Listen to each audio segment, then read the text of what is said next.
Salut tout le monde, merci de regarder cette petite vidéo. J'espère que vous allez bien et que vous, chers sorciers, vous êtes prêts à continuer ce petit périple. Donc voilà, on se retrouve pour le tuto 2 de la structure qui est complètement optionnel.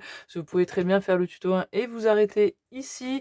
Mais nous, on va pousser le petit vice jusqu'au bout pour que cet album soit complet et complètement sorcier. Hein, parce que on va, comme je vous l'ai dit dans le premier, s'occuper hop, de la tranche ici et y faire ce petit truc sympa qui est un porte-baguette, vous voyez, comme ceci. Si vous scrapez, vous avez peut-être déjà dû voir, vous savez, des petits porte-crayons, des petites choses comme ça. C'est un peu le même principe. Et là, ça va être sur notre tranche comme ceci. Alors, pas forcément au même endroit. Et vous allez voir que je vais tout vous expliquer dans les détails. Je vais aussi vous expliquer par rapport à la largeur de votre baguette. Hein, parce que vous n'avez pas forcément la même baguette que moi, évidemment. Vous allez peut-être en faire une artisanale et vous n'aurez peut-être pas besoin de la même profondeur, vous voyez, qu'on va retrouver ici. Et ça va surtout jouer pour la languette qui se trouvera là pour, au final, fermer notre petite pochette et que notre baguette soit bien en sûreté. On va aussi faire la fermeture de cet album. Je voulais une fermeture avec, je vous l'ai déjà présenté, ce type de fermeture là, voilà, que vous trouvez sur AliExpress ou que vous trouvez sûrement dans d'autres marques, hein, évidemment. Donc moi, je vais me servir de ça. Il vous faudra aussi des chutes de cartonnettes. Les attaches parisiennes, attention, des pas trop grosses parce que les Maped, admettons que je prends toujours les dorés au rayon scolaire, sont trop larges. Elles passent pas dans les trous là. Donc si vous avez les mêmes que moi, ça passera pas. Alors donc, on prend son massicot et la feuille de son choix et on va prendre un morceau de 17 par 25. Alors, 17 c'est la largeur. Ça, vous n'y touchez pas, la tranche va être la même pour tous. Normalement, vous faites la même largeur de tranche que moi. Maintenant, si vous voulez, vous voyez, moi là, alors c'est pas à 25, hein, parce que j'avais pris une feuille à 4 simplement pour un essai, donc ça fait que 21. 25, ça va atterrir pas tout à fait en haut de la tranche. Parce que je voulais qu'il y ait une marge, voilà. Que ça ne soit pas tout à fait jusqu'en haut. Donc vous pouvez le faire soit plus petit, là vous voyez c'est 21. Donc ça donne cet effet-là en sachant que j'ai pas été jusqu'en bas. Ou vous pourrez le faire comme moi à 25 ou pleinement à 27. Ça, c'est vous qui voyez. Donc moi, je vais couper à 25 sur, on a dit, 17 cm. Et là, on va partir sur plusieurs plis. Tiens-toi prêt, c'est parti, on y va. Donc, vous avez remarqué qu'il y a un accordéon de chaque côté. Et pour vous expliquer, cet accordéon est simplement là pour réceptionner la profondeur de la baguette. Vous voyez, pour qu'il y ait de la place dans ce trou, pour qu'elle passe. Parce que la mienne est, somme toute, très épaisse avec ses grosses bouboules. Donc, il me fallait, j'ai fait plusieurs essais, il me fallait un accordéon comme ça. C'était vraiment la meilleure solution. On part sur des accordéons de largeur d'1,5 cm. Donc, on commence à 1,5 cm. Ensuite, on continue à 3. Hop, ensuite à 4,5. Ensuite, on monte à 6.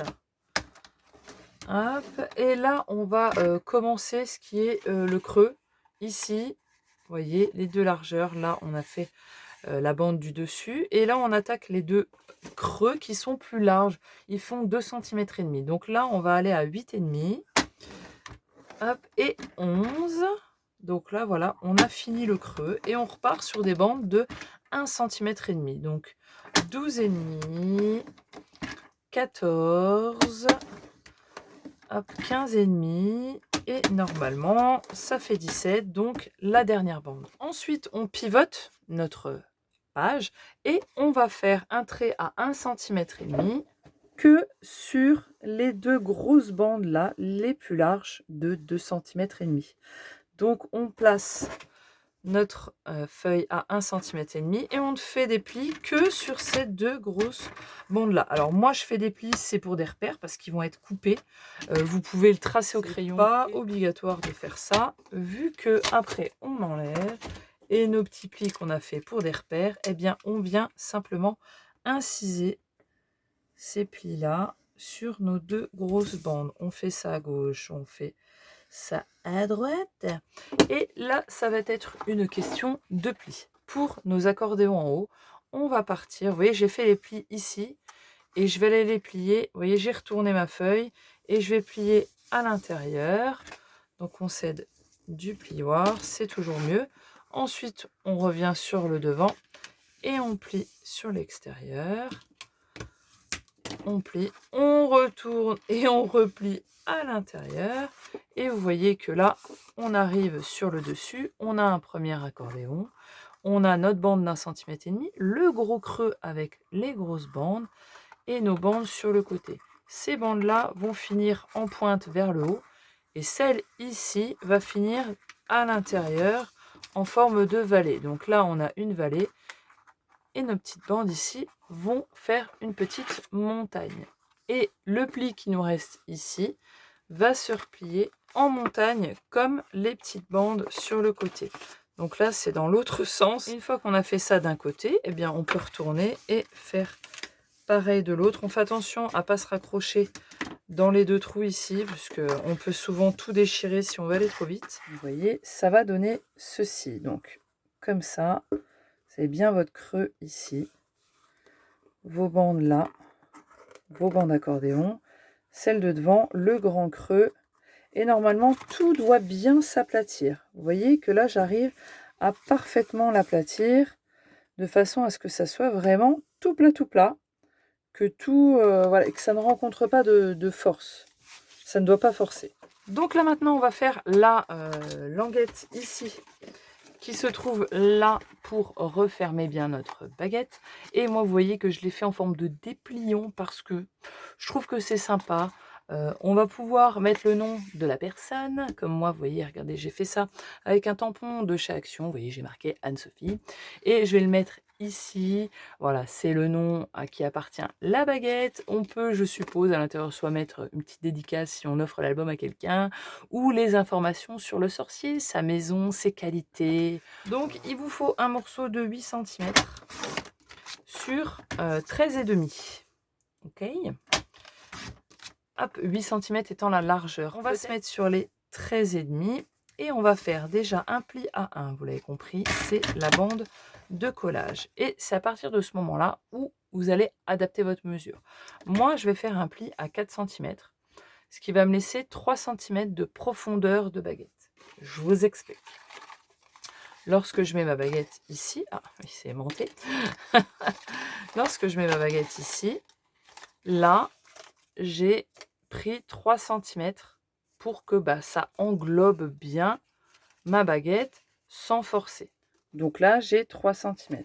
Maintenant, si vous avez une autre baguette qui est beaucoup moins épaisse, attendez, je trouve un truc. Hop, si vous avez quelque chose de plus fin comme ça, hop, qui va rentrer là. Alors bien sûr, moi, je l'ai fait profond pour la mienne. Donc peut-être que vous, ça va peut-être bailler un petit peu.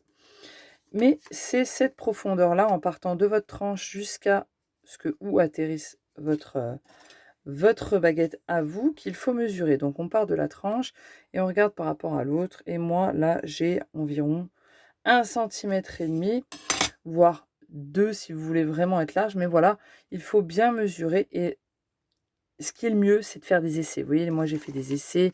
Il y a plusieurs plis différents. Et après, j'ai mesuré. Et faites des essais en fonction de vous. Et donc, c'est cette mesure-là qu'il faut changer par rapport à votre épaisseur de baguette. Donc, moi, je vais faire le pli à 4 et ensuite, je le fais à 9. Donc là, on a hop, tout ce qu'il faut. La bande d'1 cm, la bande pour la profondeur et ça, c'est le devant. Donc là, on a 5 cm et là, on a 4,5, un petit peu moins pour que ça rentre dedans et que ça ne frotte pas sur le pli.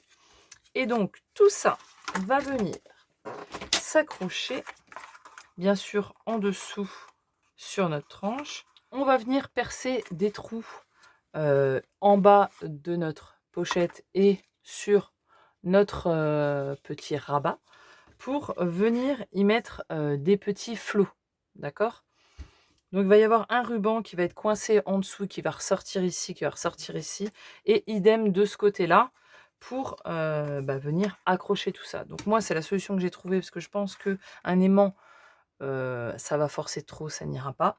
Maintenant, peut-être que vous aurez d'autres solutions, hein, mais moi, je vais faire comme ça. On va déjà aussi coller cette languette à l'intérieur ici. Donc, on va mettre de la colle dans le bas, dans le premier des plis ici. Donc, on va en mettre un petit peu d'un côté, un petit peu de l'autre. Hop.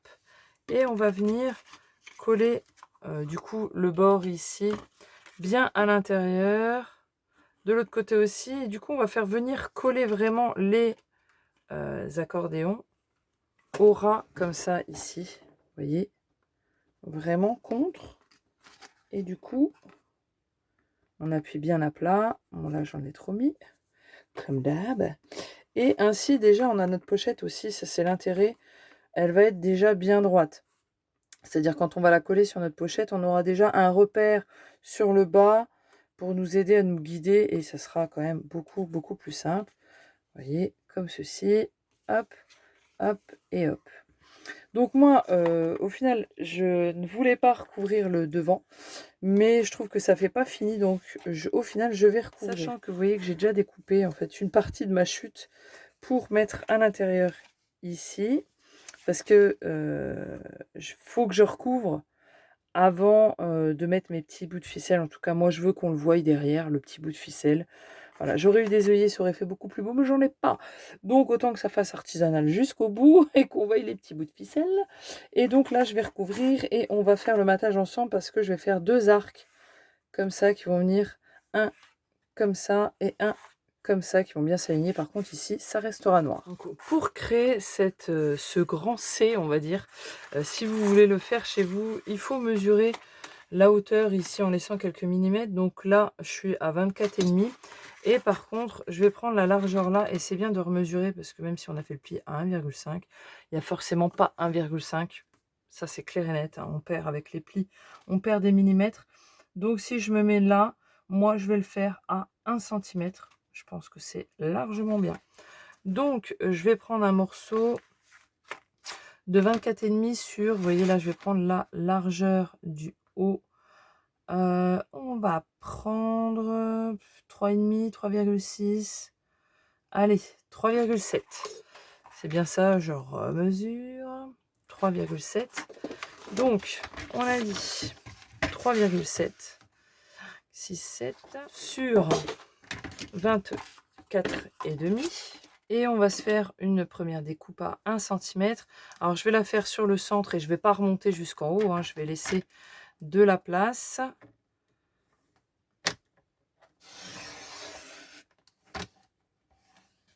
Donc j'ai laissé une bonne marge et c'est pareil ici, on va mettre un petit peu plus d'1 centimètre.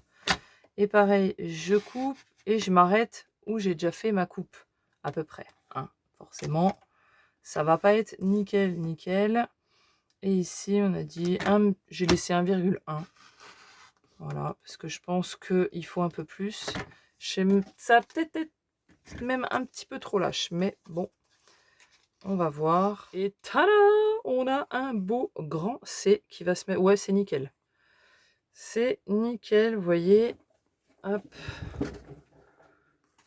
Vous voyez que ça se met bien. Bon, alors là, moi, je l'ai mis comme ça, mais... Voilà, il faut le rajuster. C'est dingue comment ici, à la caméra, ça reparaît rouge très vif, alors que c'est rouge foncé. Bref, c'est pas la même nuance. Du coup, je vais le faire en bordeaux tout simple, parce que ça me fait tellement mal le cœur de couper dans les papiers design, et j'ai peur d'en manquer après, alors que j'en ai 3 tonnes. Mais je préfère taper dans le rouge. Donc je fais pareil de l'autre côté, exactement le même. Là, pour le deuxième que j'ai fait, je dois raccourcir un petit peu. Vous voyez, c'est pas forcément la même mesure ici. Donc reprenez bien vos mesures. Parce que ouais, je dois y avoir un petit millimètre en moins. Donc voilà, j'ai juste recoupé le bord pour pas que ça vienne dessus. J'avais fait une étiquette pour mettre dessus, mais j'ai regardé dans la collection quand je cherchais du papier. Il y avait des étiquettes, bon, autant s'en servir. Celle-ci est un peu trop grande. La largeur, c'est nickel, mais il faut que je retaille au niveau de la hauteur. Donc, et je vais aussi coller à l'intérieur les papiers. Donc vous, si vous avez des œillets, faut faire pareil, hein, faut recoller vos papiers au même endroit. Donc là, pour l'intérieur, j'ai pris un demi centimètre de moins sur les largeurs et sur la hauteur pour faire l'image. J'avais fait précédemment mes trous à 4 centimètres ici, mais finalement je pense que c'est trop, ça tomberait trop en même temps que l'étiquette. Donc on va les faire à 4 centimètres sur l'étiquette, mais par contre sur notre pochette elle-même on va les faire à 6. Comme ça sera plus haut. Là il y aura un bout de ruban qui va sortir et l'autre sera plus haut et on pourra faire notre nœud tranquille, sinon ça tombe au même point. Donc faites pas attention au point que j'ai fait là, bah, ma foi je vais trouver un mécanisme pour. Et donc je me mets en partant du bas à 4 centimètres et voilà un petit peu à l'intérieur. Je me fais un point de repère, hop, 4 centimètres sur mon étiquette, voilà comme ça. Et puis je vais percer là, soit vous percez les deux, soit vous n'en percez qu'un, mais si vous percez que un, ça va peut-être forcer, je me dis que ça va forcer ici, donc moi je vais percer les deux. Alors voilà ce que ça donne pour moi. Donc là j'ai pris, si vous avez suivi le tuto de l'album phare, vous reconnaîtrez ce fil de crochet. J'ai trouvé que ça, alors pour l'instant ça me plaît pas plus que ça, j'aurais préféré un fil doré, mais voilà. Et ici vous voyez j'ai les trous, finalement j'ai rien fait avec. Je pense que je vais recouvrir le bas, voilà, en petit L avec du papier plus tard, mais voilà. Et sur la tranche vous voyez ça va donner ceci. Donc ce qui reste plus qu'à faire, c'est qu'à ouvrir votre tranche comme ça. Oh j'aime bien, vous voyez le bordeaux, pas besoin de plus d'autres choses.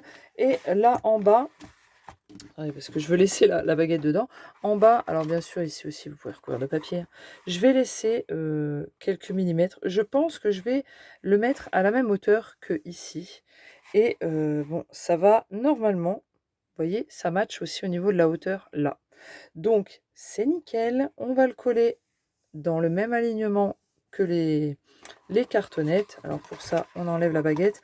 Alors moi la baguette j'arrive à l'enlever sans défaire le bas et à la remettre sans défaire le bas. Je vais arriver.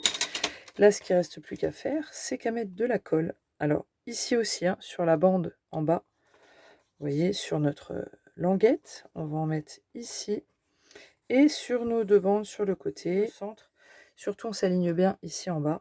Je l'ai juste posé comme ça et surtout il faut bien regarder qu'en haut notre accordéon il aille bien contre notre tranche ici, donc il faut l'écarter un peu, il a tendance à se rétrécir.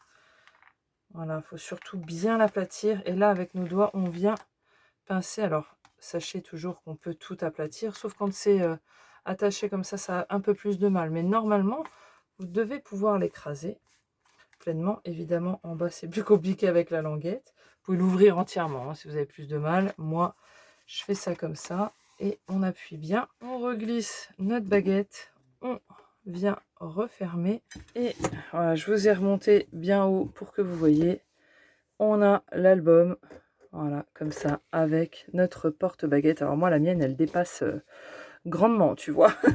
Mais normalement si vous le faites vous-même vous en aurez une plus petite, il n'y a pas de souci, mais voilà ce que ça donne. C'est plutôt pas mal hein, franchement ça rend bien. Et en plus, là, je me disais que ça pouvait être une cachette, donc vous pourrez encore glisser des longs tags comme des marque-pages, etc. Mais vraiment très grands, avec peut-être des petits mots, etc. Donc ça peut être une cachette supplémentaire. Maintenant qu'on a fait notre pochette à baguette, on va faire la fermeture. Alors pour la fermeture, voilà un petit peu ce qu'on va faire. J'ai décidé d'en mettre deux. Donc du coup, je vais en mettre un sur le haut, une fermeture sur le haut et une fermeture sur le bas en les alignant pour tout vous dire tout de suite avec la plaque noire, toujours pareil, même principe. Hop, ici, en bas pareil, et pour en face, on va voir ça au fur et à mesure. Donc je vais utiliser le mécanisme là, je peux pas vous donner de mesures spécifiques pour percer, etc. Parce que ben, ça dépend du mécanisme que vous allez avoir. C'est peut-être pas le même que moi.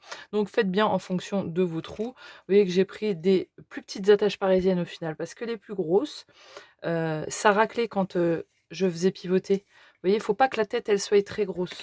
Donc j'ai pris celle-ci. En longueur totale, elles font 1 cm. Mais franchement, il faudrait que la tige elle soit un peu plus grande. Parce que vraiment, c'est tout petit minuscule derrière. Voilà, c'est tout petit. Et donc pour les petits morceaux de cartonnette, il va falloir des morceaux de 4 de largeur et 6 de hauteur. Et pour les morceaux de papier, j'ai pris 8 par 9. Vous pouvez prendre 8 par 8, hein. Voilà, le 9 étant pour la hauteur et le 8 la largeur.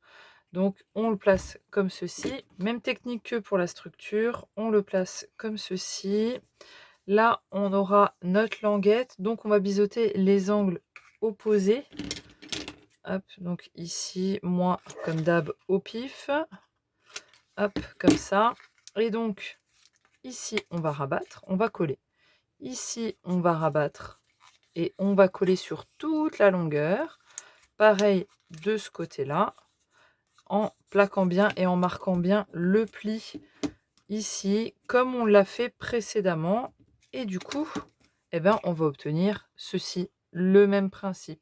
On prévoira des petites bandes de 2 cm sur 6 cm pour recouvrir notre tranche qui est abrupte ici.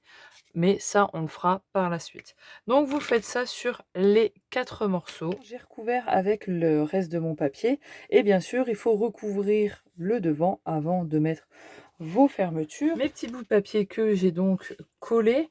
Et je vous indique comment mettre votre système de fermeture. Vous faites en fonction du vôtre. Moi, ce que je fais, c'est que je colle les deux bouts. Ok, comme il devrait être. Et puis, donc je les mets vraiment bien. Vous pouvez les attacher entre vous si vous voulez pas qu'ils entre eux, pardon, si vous voulez pas qu'ils bougent. Vous mettez le mécanisme comme il sera fermé et vous le centrez. Donc vous le mettez voilà où vous pensez que c'est le mieux. Et on va faire côté par côté. Donc on va faire d'abord le côté gauche. On regarde comment il est. Là pour moi, il est bien. Ce que je vais faire, vous verrez peut-être pas forcément, c'est que je le maintiens. Je me fais des marques avec le crayon de papier. Voilà, en appuyant bien. Et puis, je le laisse bien où il est. C'est important. On essaye de pas trop le faire bouger, pas comme moi. Hop. Et on va placer l'autre correctement. Donc voilà, comme là pour moi, il est bien. Donc on fait la même chose, mais de ce côté. On ne le bouge pas. On place le crayon de papier en haut et en bas. C'est pas forcément évident. Franchement, j'ai mis un temps fou à les faire les deux autres. Oh, c'est casse-pied. Et une fois qu'on a ça, on s'amuse à tout percer. Voilà, avec l'outil de son choix, hein. Moi, c'est pas du tout adapté. Surtout, on laisse bien du bon côté celui qui va avec le bon morceau. Parce qu'il n'y a peut-être pas forcément les mêmes mesures, tu vois. Donc, il faut bien se rappeler que celui-là, c'est pour celui de gauche. Celui-là, c'est pour le mécanisme-là. Donc, on perce, hop, comme on peut avec ce qu'on a. Ensuite, eh ben, simplement, on n'a plus qu'à... C'est tout simple, hein. C'est tout simple, mais un peu embêtant, hein, quand même, hein, comme c'est chiant. On met la petite attache parisienne. Hop, et puis on la referme bien derrière. Alors, vous voyez, moi, regardez comme c'est tout petit. Il n'y a vraiment pas grand-chose qui dépasse, hein. C'est chaud patate. C'est pour ça qu'il faut bien pousser le papier. Voilà, pour que ça déborde bien. Et puis on vient bien l'écarter et bien le plaquer. Et donc une fois que vous avez vos deux morceaux de fée, vous allez venir coller le premier. Alors moi je le laisse attacher, hein, à votre structure. Donc en fonction, pour ma part, de la cartonnette qu'il y a ici. Vous voyez que aussi mes petits morceaux, je vous l'ai pas dit, mais c'est comme précédemment. Bon, ils sont enlevés, c'est pas bien grave. Mais je les ai biseautés et vous voyez que je viens l'aligner par rapport à ma cartonnette noire, tout en laissant, pareil, les petits millimètres. Vous pouvez aussi le mettre ouvert, comme ça, et faire comme précédemment, c'est-à-dire la jointure ici. Et puis, vous voyez que du coup, ça m'a servi parce que j'étais un peu trop loin. Et le mettre comme ceci. Une fois que c'est bien appuyé, excusez-moi, mais c'est grand, je le retourne, je viens bien appuyer ici, et vous voyez que là j'ai déjà mis la petite bande, je vais vous montrer. Donc là j'ai pris un peu plus large, j'ai pris 4 par 6. C'est pareil, vous pouvez prendre 2 et faire un pli à 1, c'est pareil. Donc on la met tout simplement comme précédemment pour ici, un coin après l'autre, en insistant bien dans la jointure. Hop. comme ça. Et bien sûr, on met l'autre. Et après, bien sûr, vous recouvrirez de papier. Moi, je vais recouvrir avec du papier bordeaux, enfin du papier rouge. Et pour celui d'en face, si vous n'avez pas mis de cartonnette derrière, ou si vous n'êtes pas sûr qu'elle soit alignée comme l'autre, parce que des fois on peut ne pas le mettre au même endroit, je vous conseille de mesurer l'écartement que vous avez ici, entre le bas et la première que vous avez mise, et de remettre cette mesure en face. Voilà. Moi, j'ai regardé, j'ai collé de la même manière, à peu près. Ce que je fais, eh bien, je viens... Alors là, il va falloir retourner dans l'autre sens encore. Ouais, là, on retourne dans un sens, dans l'autre. Hop, je remarque ma jointure. Et je viens le mettre ici en bas, à la même hauteur que là. Normalement, je devrais être bonne, vu que c'était pareil en haut. C'était bon. On va voir ça tout de suite. Quand on referme, regardez, on est parfaitement bien. Hop. Moi, j'avoue que les attaches parisiennes que j'ai, c'est pas terrible. Elles s'effritent, vous voyez, toute la couleur s'en va. Mais bon, ça fait vieilli, c'est pas mal. Et donc, voilà, on a les fermetures. Je vous ai relevé un peu plus pour que vous voyez un petit peu l'étendue du travail d'aujourd'hui. Vous voyez ici, ça s'est même un petit peu arrondi, moi, ici. Ça, je pense que c'est quand on le met sur la tranche. Et ma foi, c'est pas plus mal. Moi, ça me dérange pas. Et puis, les fermetures qui fait vraiment... effet boîte, hein, j'irais dire. D'habitude, j'aime pas trop, mais là, je voulais vraiment que ça fasse un gros vieux bouquin, tu sais, bien fermé comme ça. Et je trouve que c'est plutôt pas mal. Et voilà pour la deuxième partie de notre structure. On en est venu à bout, hein, la petite pochette et les petites fermetures. Et dans le prochain tuto, eh ben, on rentrera dans le vif du sujet. Et on rentrera dans le vif du sujet avec les pages. Comme je vous ai dit dans l'intro de la première vidéo, je vous préviens, ça va être un petit peu, comment dire? Désorganisé. Voilà, j'ai vraiment envie de quelque chose qui parte un petit peu dans tous les sens. Donc voilà, on va bien s'amuser avec nos pages. Bien sûr, elles seront sectionnées, mais pas trop non plus. J'ai pas envie que ça fasse beaucoup de tutos. Donc vous l'aurez dans la filée, vous pourrez faire tout ça avec moi. Et puis, bah, ma foi, j'espère que ça vous a plu, que vous avancez bien et surtout que vous kiffez. Je vous fais des bisous. À la prochaine vidéo. Ciao, bye bye!